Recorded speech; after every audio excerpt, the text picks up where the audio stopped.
Welcome back to Ping Pong Flix. My name is Chris Wong. Huge news just dropped today, this afternoon. Breaking exclusive news from The Hollywood Reporter, but I'm going to read it from BatmanNews.com. Danny Elfman replaces Junkie XL on the Justice League score. Totally unprecedented. I did not see this coming at all. I know I've been talking about Justice League and how Zack Snyder's vision will continue to go through. Warner Brothers says Zack Snyder's vision will continue to be the same.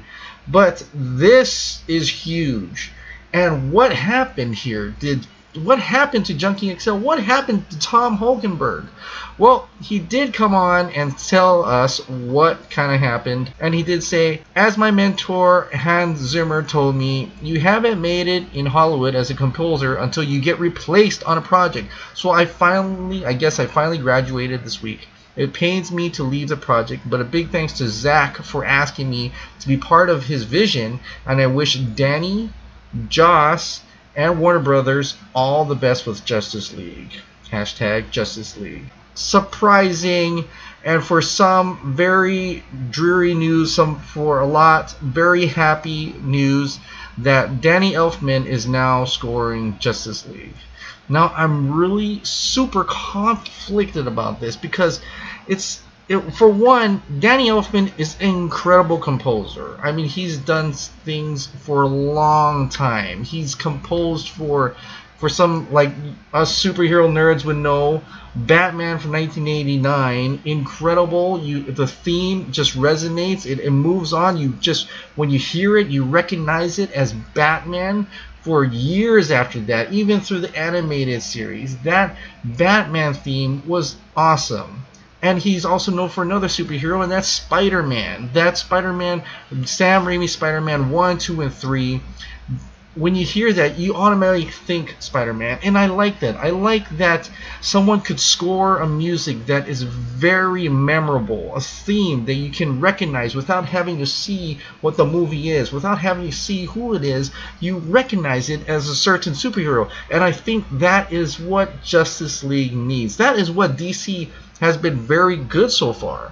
They're very good at creating themes for their superheroes. Wonder Woman had a theme. Man of Steel had a theme. Batman had a theme. And so, with that being said, I am a huge fan of Junkie XL. I'm a huge fan of Tom Hulkenberg. I loved his music in 300, the second one. I love his music in Mad Max Fury Road. That is one of my all-time favorite soundtracks ever. It has some moments of sadness, moments of levity, lots of action. It's a great pulse-pounding music. And also he helped with Batman v Superman, Dawn of Justice. Now how much he did in comparison to Hans Zimmer, I'm not really fully clear, but some of that action music, it's truly him. It's really Tom Hulkenberg. So I'm a little devastated that he's not part of the thing.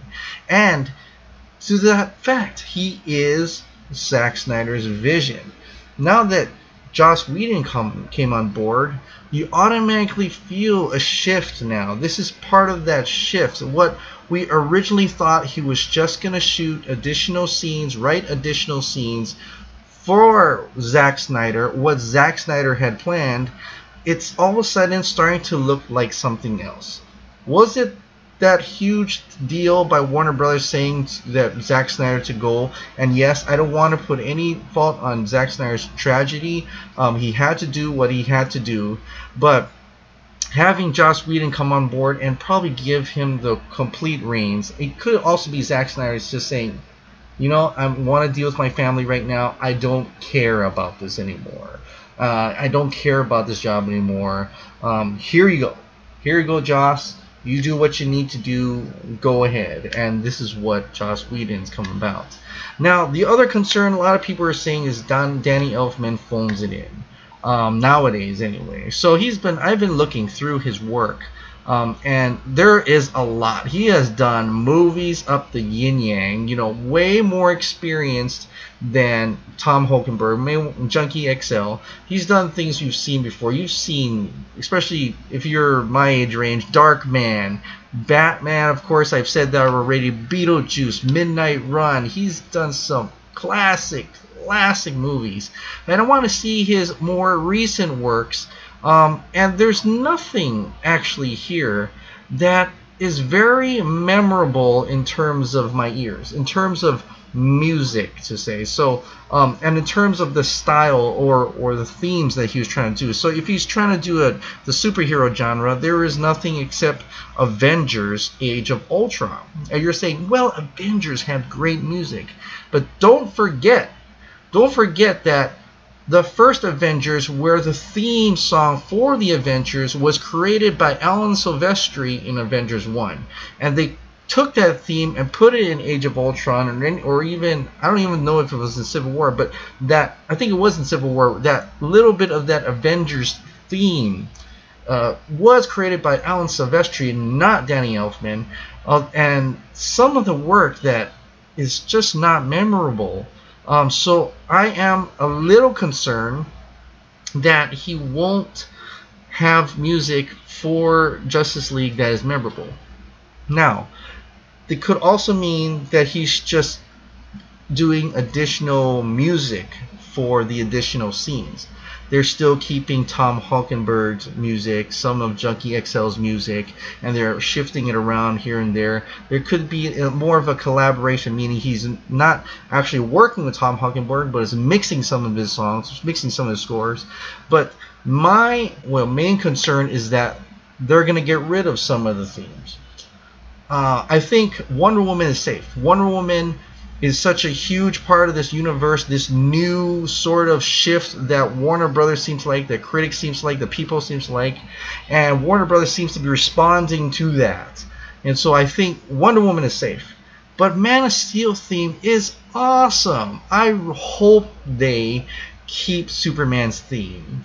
And I'd be okay, actually, if all of a sudden the Batman theme from 1989 shows up as the new Batman theme, or a rendition of it. I mean, I would be kind of shocked for that 1 second, and then I'll be like going to nostalgia mode, and then I'll be like, oh yes, but then I'm wondering, oh, I feel bad for Tom Hockenberg, and I feel bad for Tom Hockenberg for creating a Batman theme that was pretty memorable, not as good as Batman 1989. Man, I am still conflicted. I'm not sure what to think of this. Danny Elfman, incredible composer. If you had to bring on somebody to shift and make additional scenes, compose additional music, he's the man. He has been doing it forever, and I can't be more happy for that. But I am sad that Tom Hockenberg, Junkie XL, which I've really come to like his work, and I just feel so bad that he's been released from this project to do something else. And but all in all, I just hope they keep the themes that they have created, that DC Extended Universe has created in our heads, has made it memorable. Wonder Woman, Superman, Batman, you can do some work on it if you want. But those two, for me, personally, Superman, Wonder Woman, I hope they keep their theme songs intact. And you know what's interesting is that it almost starting to feel like a Rogue One reshoot. Where Rogue One publicized that they reshot 40% of the movie, and I think most of it were the ending action third act scenes. They had also the same thing about the composer, where Alexander Splott was gone, scheduling problems, and then Michael Giacchino came on to do Rogue One in the span of 4 months. This almost seems the same. 5 months to go, and Danny Elfman just arrived. So hopefully this doesn't get carbungled, it doesn't get mixed up, and it still turns out to be a pretty fantastic film, and hopefully still retaining some of Zack Snyder's vision, because I really want to see how he thought it should have ended. Like Rogue One came out fantastic. It was great. You noticed the many changes in the trailers compared to the movie, and Gareth Edwards also kind of left off too towards the end, and someone else came in and edited everything. So it's almost a similar situation. So hopefully Justice League will turn out also good, also great, and makes a lot of money, which I think it will. And I hope fans all over, including the hardcore fans, will all love it together and clap our hands and cheer for Justice League coming out in November. if it's not delayed. But anyway, what do you guys think about this news? What do you guys think about what's going on with Justice League? I know I've been talking at length about this for several days now, but there's just so much going on, so much to talk about, and I just really want to hear your thoughts and converse with you guys about what's going on with Justice League DC Extended Universe. Alright, thank you so much for subscribing, and thank you so much for watching. I'll see you next time.